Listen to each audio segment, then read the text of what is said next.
تذكر يوما كنت تعانق دمعة الفكر تناجي الله في صبر اللہ سے نہ مانگنے پر حضرت عمر رضی اللہ تعالیٰ عنہ کو تنبیہ۔ حضرت عمر فاروق رضی اللہ تعالیٰ عنہ کا ایک عجیب واقعہ بھی سن لیجئے۔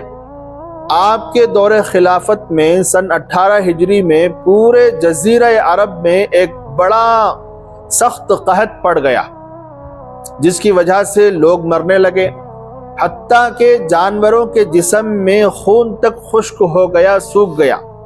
حضرت عمر رضی اللہ تعالیٰ عنہ کو اطلاع ملی کہ مصر میں اناج اور غلے کی پیداوار خوب ہو رہی ہے۔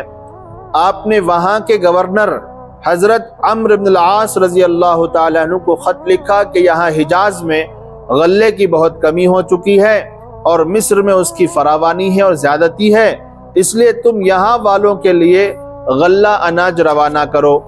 حضرت عمرو بن العاص رضی اللہ تعالیٰ عنہ نے جواب میں لکھا، امیر المومنین آپ مطمئن رہیں، میں اونٹوں پر لدوا کر اتنا غلہ بھیجوں گا کہ اگر پہلا اونٹ مدینے میں ہوگا تو آخری اونٹ مصر میں ہوگا۔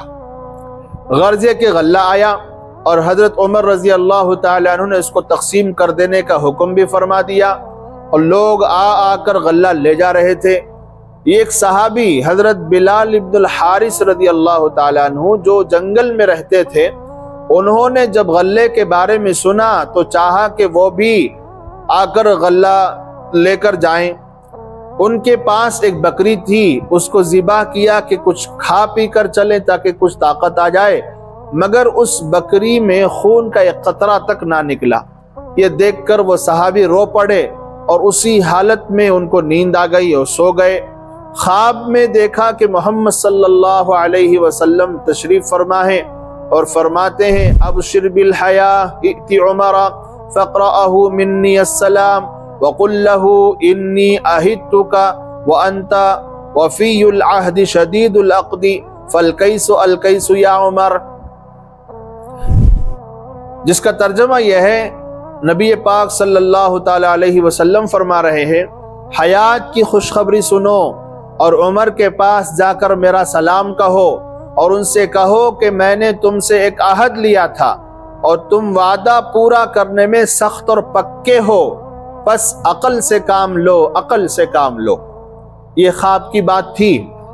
حضرت بلال ابن الحارث رضی اللہ تعالیٰ عنہ حضرت عمر فاروق رضی اللہ تعالیٰ عنہ کے دروازے پر حاضر ہوئے اور ان کے خادم سے فرمایا کہ حضرت عمر سے رسول اللہ صلی اللہ علیہ وسلم کے قاصد کے لیے اجازت لے لو۔ حضرت عمر رضی اللہ تعالیٰ عنہ یہ سن کر خود باہر تشریف لائے، انہوں نے ساری بات آپ کو بتائی۔ حضرت عمر رضی اللہ تعالیٰ عنہ بہت گھبرا گئے اور باہر نکل کر لوگوں کو جمع کیا اور منبر پر کھڑے ہوئے اور فرمایا، میں تم کو اللہ کی قسم دے کر پوچھتا ہوں، کیا میرے طرز عمل میں آپ حضرات کوئی بات بری اور مکروہ دیکھتے ہیں، ناپسندیدہ بات دیکھتے ہیں؟ لوگوں نے کہا، نہیں، ہم تو ایسی کوئی بات نہیں دیکھتے۔ حضرت عمر رضی اللہ تعالی عنہ نے صورتحال بیان کی تو بعض صحابہ نے کہا، آپ کی غلطی یہ ہے کہ آپ نے قحط سالی کے اس موقع پر اللہ سے مانگنے کے بجائے اپنے گورنر سے غلہ طلب کیا اور اللہ سے استسقاء نہیں کیا، پانی طلب نہیں کیا۔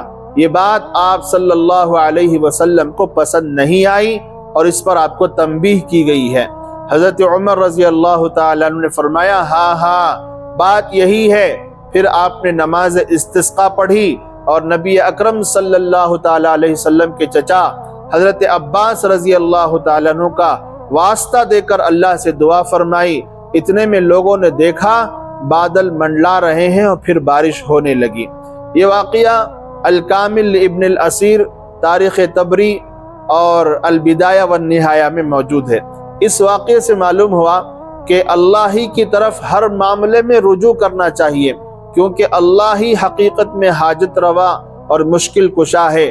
کوئی نبی، کوئی ولی، کوئی پیر، کوئی فقیر، کوئی مولوی، کوئی عالم، کوئی شیخ، کوئی صوفی نہ کسی کی بگڑی بنا سکتا ہے، نہ کسی کی حاجت روائی کر سکتا ہے۔